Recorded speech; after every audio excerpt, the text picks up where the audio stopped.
안녕하세요. 이 시간에는 암 환자의 통증 관리에 대해서 한번 알아보겠습니다. 본 영상 자료에 소개되는 약제는 2020년 11월 현재 제주대학교 병원에서 사용되고 있는 약제에 국한되어 있습니다. 환자분들 교육용 자료이고 특정 제약회사의 이익과 연관이 있지 않습니다. 통증은 암 환자분들이 겪는 가장 흔하고 고통스러운 증상입니다. 대부분의 암 환자분들이 통증을 경험하고 있고 여기에 대한 적절한 치료는 굉장히 중요합니다. 암 환자분들이 겪는 증상이 굉장히 많지만은 그 중에 통증이 당연 1등입니다. 99.3%의 환자분들이 통증을 겪는다고 이렇게 연구 결과가 나와 있습니다. 통증의 종류는 크게 세 가지가 있습니다. 내장통, 체성통, 신경병증성 통증 이렇게 있는데요.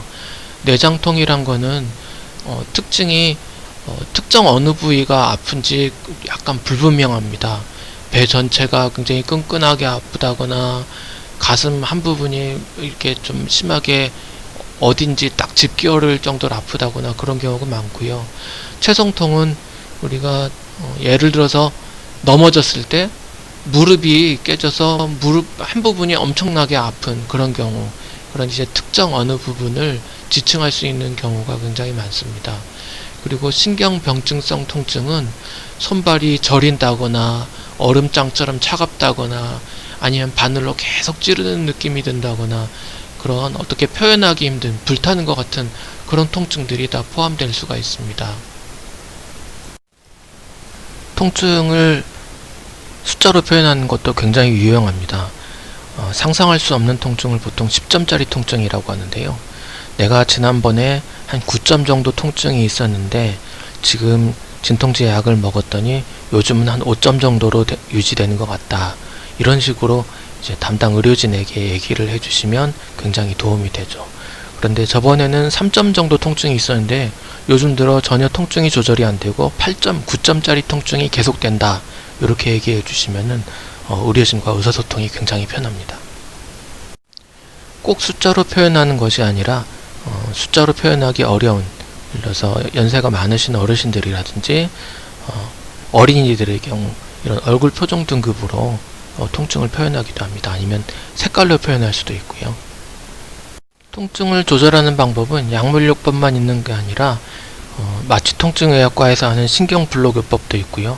방사선 치료를 통해서 통증을 조절하기도 합니다. 너무 심한 통증, 특별히 어느 한 부분만 계속 통증이 심한 경우에는 마취통증의학과에 협진을 해서 특정 부위에 이렇게 주사를 맞아서 통증을 누기기도 합니다. 허리 디스크가 심하다거나 아니면 한쪽 다리만 너무 아프다거나 이런 경우에 이렇게 통증 주사를 맞으시는 경우가 있으시죠. 이런 경우처럼 암 통증인 경우에도 이렇게 주사로 해결하는 방법도 있습니다. 특히 췌장암인 경우에는 통증이 굉장히 심한 암으로 많이 알려져 있는데요.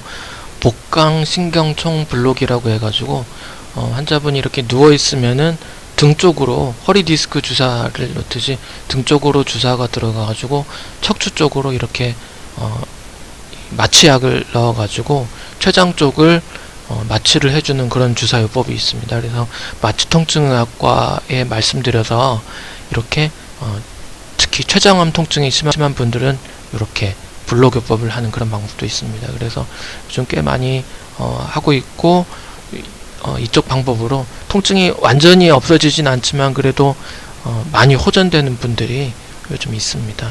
그래서 이런 요법도 사용할 수 있습니다. 이런 뼈 스캔 검사를 해보면은 뼈의 어느 부분이 암 때문에 통증이 있구나 이런 것들을 알 수가 있습니다. 그래서 이런 거를 보고 뼈에서 생기는 통증이 너무 심한 경우에는 특정 이 사진에서 이 척추 같은데 이렇게 까맣게 나와 있는데요. 그런 척추 전이가 너무 심해서 생기는 그런 통증인 경우에는 방사선으로 그 부분에 있는 암세포만 이렇게 태워서 통증을 누기는 방법도 있습니다. 그래서 다리 뼈 통증, 골반뼈 통증, 이런 척추뼈 통증 이런 경우에는 방사선 치료가 유용하게 통증 치료로도 사용되고 있습니다. 스스로 할 수 있는 보조적인 통증 조절 요법들도 있는데요. 여기서 강조드리고 싶은 것은 이런 요법들이 진통제의 효과를 보조할 수는 있지만 절대 진통제를 완전히 대신할 수는 없다는 겁니다. 특히 뼈저리가 있는 분들은 지압을 정말 조심해야 하고요. 마사지 기계 이런 것들도 조심해야 합니다. 골절이 생길 수가 있거든요. 팔다리 감각이 저하되어 있는 경우에는 찜질팩이나 전기장판 등에서 화상을 입는 것도 조심해야 됩니다. 이제부터 마약성 진통제에 대해 알아보겠습니다. 우리나라에서 마약성 진통제에 대한 거부감은 유독 심합니다. 왜냐하면 자주 접하게 되는 뉴스 때문인 것 같은데요. 그러나 마약성 진통제는 암 환자분들에게는 굉장히 안전한 약이고 효과적인 치료제입니다. 통증 조절은 반드시 해야 됩니다. 통증 조절을 안 하면 아프니까 스트레스가 막 높아집니다. 그리고 식욕도 떨어지고요. 그래서 식사를 못하니까 힘도 없습니다. 그리고 스트레스 호르몬이 많이 나오고, 그리고 그러면 몸은 점점 더 힘들어지고요. 스트레스 호르몬이 많이 나오면 암하고 이렇게 싸워야 되는데 암과 싸울 기운까지 막 없어집니다. 그래서 통증 조절은 반드시 해야 됩니다. 이 표는 2000년대 초반 마약성 진통제 사용량을 비교한 표입니다. 여기 보면은 한국은 거의 꼴등에 위치해 있는데요. 예전에는 우리나라에서는 마약성 진통제에 대한 거부감이 너무 심해서 마약성 진통제를 못 쓰고 암 환자분들이 너무 힘들었습니다. 그러나 요즘은 이 순위가 많이 바뀌었습니다. 우리나라에서도 마약성 진통제를 이제는 충분히 사용해서 많은 암 환자분들이 암 통증에서 벗어나서 가족분들과 일상생활을 유지하고 직장생활도 하고, 그리고 본인들의 경제활동도 많이 유지하고 계십니다. 마약성 진통제를 소개해드리면서 먼저 트라마돌을 기반으로 한 약제를 먼저 말씀드리겠습니다. 이 약들은 주로 정형외과나 신경외과에서 허리 디스크가 있다거나 외상으로 인한 통증이 있거나 했을 때 만성적인 통증을 관리하기 위해서 많이 사용해 오던 약이고요. 요즘 더 흔히 가장 이제 널리 사용되고 있는 약들입니다. 트라마돌을 기반으로 한 제제는 약한 마약성 진통제로 분류됩니다. 그래서 아직 강한 마약성 진통제를 사용하기 전에 약한 통증이 있는 분들에게 먼저 사용을 한번 해보게 됩니다. 마약성 진통제에서 먼저 알아볼 약은 옥시코돈입니다. 옥시콘틴, MS콘틴, 타진 이런 등의 상품명으로 많이 사용되고 있는 약입니다. 보통 12시간 효과가 있는 서방형 제제이고요. 이런 서방형 제제는 특징이 아플 때 먹으면 바로 효과가 나타나는 게 아니라 먹고 나서 이게 시동이 걸리는데 1시간 또는 그 이상의 시간이 걸리기도 합니다. 그래서 이런 서방형 제제는 그러니까 천천히 녹는다는 뜻이거든요. 서방형 제제는 아플 때 그때야 먹는 게 아니라 아프기 전에 미리 통증 예방약이라고 생각해서 드셔야 합니다. 그래야 안정적으로 약물 농도를 유지하고 편안한 하루 일상생활을 유지할 수 있는 그런 약제입니다. 이러한 서방형 제제는 아까 말씀드린 옥시코돈 단독 제제도 있고요. 그리고 옥시코돈 플러스 날록손 이렇게 같이 섞여 있는 그런 제제도 있고, 24시간 동안 효과가 유지돼서 하루에 한 번만 이렇게 복용해도 되는 하이드로모폰 제제 이런 것들도 있습니다. 지속성 진통제 종류 중에는 타펜타돌 제제도 있고요. 타펜타돌은 하루에 2번 내지 3번 정도 복용하는 제제입니다. 저희 병원에는 뉴신타라는 약이 지금 들어와 있습니다. 펜타닐 패치는 굉장히 강력한 진통제인데요. 듀로제식이나 펜타듀로 같은 그런 상품명으로 약자가 주로 많이 알려져 있고, 한번 붙이면 72시간 동안 효과가 유지됩니다. 주의점은 붙였을 때 바로 효과가 나타나는 게 아니고요. 반나절 정도 지나야 효과가 나타난다는 겁니다. 그리고 이 패치를 떼어내도 하루 정도는 몸에 효과가 남아 있습니다. 그리고 또 한 가지 주의점은 이거를 붙일 때 붙이는 부위가 우리가 특정 어떤 아픈 부위 거기에다가 붙이는 게 아니라 흡수가 잘 되는 피부, 그러니까 우리 쇄골 아래 이제 그 가슴 밑부분 그런 데 붙인다든지 아니면 등에 붙인다든지 이런 부드러운 피부에 흡수가 잘 되도록 붙이는 약입니다. 우리 일반 근육통 파스처럼 여러 장을 한꺼번에 붙인다든지 그러면 안 되고 꼭 적정 용량을 지켜서 붙여야 됩니다. 이 펜타닐 패치 용량은 12 마이크로, 25, 50 여러가지 용량이 있고요. 100짜리 제제도 있습니다. 그래서 이 100짜리를 여러 개 붙이면은 100, 200, 300 이렇게 많이 붙일 수 있습니다. 아주 고용량의 먹는 약 또는 주사약, 마약 진통제가 필요한 경우에도 환자분이 병원에 있다가 이제는 좀 집에 좀 통원 치료를 하고 싶다 하시는 경우에는 붙이는 약으로 변경을 원할 때 이제 웬만하면 거의 커버가 될 정도로 굉장히 유용한 약제고 고용량까지 사용이 가능한 그런 약제입니다. 네, 또 부프레놀핀 제제가 있습니다. 패치제인데요. 부프레놀핀은 약제 분류상 마약류로 분류되어 있지는 않지만 그렇지만 이 약제도 양리학적으로는 마약성 진통제입니다. 펜타닐 패치하고 비슷한 사용법으로 사용이 가능합니다. 이 약제는 일주일에 2번 교체하는 약이고요. 꼭 72시간을 지켜서 교체하는 게 아니라 3일 내지 4일 정도의 효과가 유지되기 때문에 이 약은 보통 일주일에 2번, 월요일, 목요일, 화요일, 금요일 이런 식으로 요일을 정해서 보통 교체하는 그런 패치제입니다. 지금까지 설명드렸던 진통제들은 시동이 늦게 걸리지만 지속시간이 긴 진통제였습니다. 지속성 진통제를 사용하는 동안에도 갑자기 예고 없이 불쑥 발작하는 통증이 있습니다. 이런 통증을 돌발성 통증이라고 하는데요. 속혈성 진통제는 이런 돌발성 통증에 특화된 약입니다. 어려움이 닥쳐서 구조 신호를 보냈을 때 신속하게 도착하는 구조대처럼 약을 복용하면 10분 내로 금방 효과가 나타나는 약입니다. 그 대신 이런 속혈성 진통제는 한두 시간이 지나면 효과가 신속하게 사라집니다. 속혈성 진통제는 항상 손이 닿을 수 있는 곳에 가까이 보관해서 통증 발생 시 바로바로 사용할 수 있도록 해야 하겠습니다. 속혈성 진통제 중에는 설하정이라는 약이 있는데요. 이 약은 특히 삼키는 약이 아니고 혀 밑에 넣고 가만히 기다리는 약입니다. 그러면 물이 없어도 설탕처럼 녹게 되는데 이 약은 혀 밑에 있는 점막을 통해서 빠르게 흡수되는 그런 장점이 있습니다. 주사 진통제, 패치제, 먹는 경구 진통제는 모두 서로 교체가 가능합니다. 입원 중에 주사약을 썼다가 퇴원할 때에는 먹는 진통제나 붙이는 진통제로 변경해서 집으로 퇴원해서 통원 치료를 받을 수도 있고요. 거꾸로 먹는 진통제를 쓰다가 만약에 충분하지 않고 잘 듣지 않을 경우에는 정확한 진통제의 요구량을 계산하기 위해서 일정한 양을 지금 먹는 약에다가 주사약으로 플러스해서 그렇게 용량을 계산하기도 합니다. 그래서 담당 의료진에게 평소에 쓰고 있는 진통제에 대해서 용량을 상의하는 것은 굉장히 중요하고요. 익숙해져야 합니다. 그리고 이런 여러가지 용량 변경을 위한 계산표들이 의료진들이 항상 사용하고 있어서 유용하게 이렇게 병원에서 쓰이고 있습니다. 통증이 너무 극심한 경우에는 24시간 동안 일정량의 진통제를 쉬지 않고 계속 연속으로 주사로 투여하는 방법도 있습니다. 24시간 연속으로 투여하는 진통제 주사로 대부분의 통증은 어느 정도 다 커버가 가능합니다.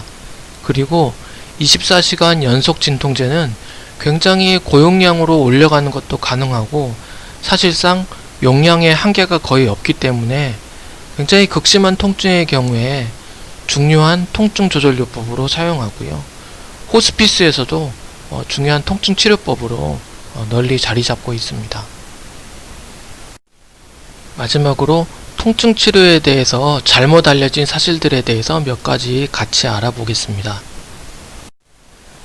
진통제나 신경 차단으로 통증만 조절하면 질병의 악화를 미리 느끼실 수가 없어서 암 치료가 혹시 늦어져 버리지 않을까 걱정하시는 경우가 있는데요. 암성 통증은 참았다고 해서 얻을 수 있는 장점이 있지 않습니다. 그리고 병원에서 사실 암 치료를 받으시는 환자분들은 어떤 경우에는 좀 과하다고 느끼실 정도로 사실 검사를 많이 받을 수밖에 없는 그런 상황에 놓여 있는 경우가 많으신데요. 이만큼 암이 악화되거나 하는 경우에는 정기적으로 계속 찍으시는 정기 영상 검사로서 찾아낼 수가 있기 때문에 굳이 그 암이 진행하거나 진행하지 않거나 이런 여부를 통증으로 미리 캐치해내려고 하는 거는 사실 이득에 비해서 그 고통이 너무나 심각합니다. 그래서 그거를 걱정해서 통증을 조절하지 않는다는 것은 사실 생각하기 어렵습니다. 통증은 반드시 조절을 해야 합니다. 통증이 있을 때만 진통제 약을 복용하고 가능한 약을 안 먹는 게 좋다라고 전통적으로 많이 알려져 있는데요. 앞에서 강조해서 말씀드린 것처럼 지속성 진통제는 아프기 시작할 때 그때야 복용하거나 붙이면은 시동이 걸리는데 시간이 한참 걸립니다. 그래서 평소에 아프기 전에 미리 통증 예방약이라고 생각해서 약을 복용하거나 붙이는 게 통증 조절에 훨씬 좋습니다. 그리고 그럼에도 불구하고 돌발성 통증이 발생할 때는 지체 없이 속혈성 진통제를 사용하는 것이 권장됩니다.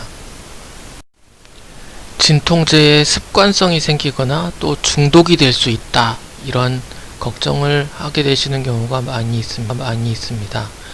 처음 사용하시는 분들은 진통제를 사용할 때 약간의 어지럼증이나 미습거리는 증상이 발생하는 경우도 있지만은 대부분 마약성 진통제를 시작하고 나서 2-3일 이내에 이런 증상은 사라집니다. 암 때문에 진통제를 복용하시는 분들에게서는 마약성 진통제 또 중독은 거의 발생하지 않습니다. 그래서 우리 보통 마약성 진통제 하게 되면 중독을 많이 생각하는데요. 사실 이 마약성 진통제의 가장 흔한 부작용은 변비입니다. 변비를 조절하기 위해서 마약성 진통제 사용할 때는 변비 예방약을 함께 처방받으시는 경우가 굉장히 흔합니다. 물론 암 증상이 심해서 임종이 가까워질 경우에 굉장히 극심한 통증으로 의식이 흐려질 정도의 초고용량 진통제를 사용해야 되는 경우에는 호흡이 점점 느려지는 증상이 나타나기도 하지만 우리 일반적으로 사용하는 일반 용량 진통제에서는 그런 증상 발생이 드물고 사실 그런 걱정스러운 증상보다는 마약성 진통제의 흔한 부작용은 변비 같은 가벼운 증상입니다. 그리고 마약성 진통제는 미리 사용해버리면 나중에 더 쓸 약이 없어서 내가 나중에 많이 아파지면 그때는 손 놓고 있어야 될 게 아닌가, 이렇게 염려할 수가 있는데요. 일반 약들은 어느 정도 용량을 올리고 나면 더 이상 효과가 따라서 올라가지 않는 그런 한계가 다다르게 되는데요. 이런 거를 천정 효과라고 합니다. 우리 집에 있는 천정에 딱 부딪혀서 더 올라가지 않는 것처럼요. 그렇지만은 마약성 진통제는 이런 한계점이 없다고 알려져 있습니다. 그래서 천정 효과가 없다라고 표현을 하는데요. 일반적으로 처음 마약성 진통제를 사용할 때 용량은 5ml, 10ml 이런 단위일 경우가 많습니다. 진통제를 진짜 세게 쓰는 분들은요, 흔하지는 않지만 1000, 2000 이런 단위의 용량을 쓰기도 합니다. 그보다 더 높게 사용할 수도 있습니다. 그래서 마약성 진통제를 쓸 때 벌써 이렇게 마약성 진통제를 5ml, 10ml 이렇게 써버리면 더 이상 쓸 약이 없을 거 아니냐, 이렇게 그런 염려는 거의 안 하셔도 되겠습니다. 또 한 가지, 통증을 너무 자주 호소하면, 자꾸 아프다고 얘기하면 의사나 간호사가 나를 귀찮게 생각하지 않을까 염려하시게 되는 경우가 있습니다. 이런 염려를 하시게 되는 것은 심정적으로 당연합니다. 그렇지만은 옛날하고 달라서 요즘 의료진들은 통증 조절을 굉장히 중요한 부분으로 생각하고 있고요. 우리 혈압이라든지 심장 박동수 이런 거 못지않게 통증도 굉장히 중요한 몸의 신호로 받아들이고 있습니다. 그래서 통증이 나타나거나 심해질 경우에는 참고 얘기를 안 하시는 경우보다 오히려 자꾸 얘기하셔서 통증 조절을 빨리빨리 해버리는 게 통증을 조절하는 데 더 유용하고, 그리고 병원에서도 환자분의 상태를 빨리 파악해서 환자분의 몸 상태를, 증상을 개선하는 데 더 도움이 됩니다. 그래서 통원 치료하실 때, 그리고 입원 치료 받으실 때 의사나 간호사에게 주저하지 말고 통증에 대해서는 바로바로 얘기해 주시면 통증 조절에 굉장히 도움이 되겠습니다. 지금까지 암 통증에 대해서 같이 알아봤습니다. 암성 통증은 충분히 조절이 가능한 증상입니다. 참지 말고 꼭 통증을 조절하셔서 통증을 겪으셨던 모든 암 환자분들이 활력 있는 일상생활로 복귀하실 수 있도록 오늘 내용이 도움이 되셨으면 좋겠습니다. 감사합니다.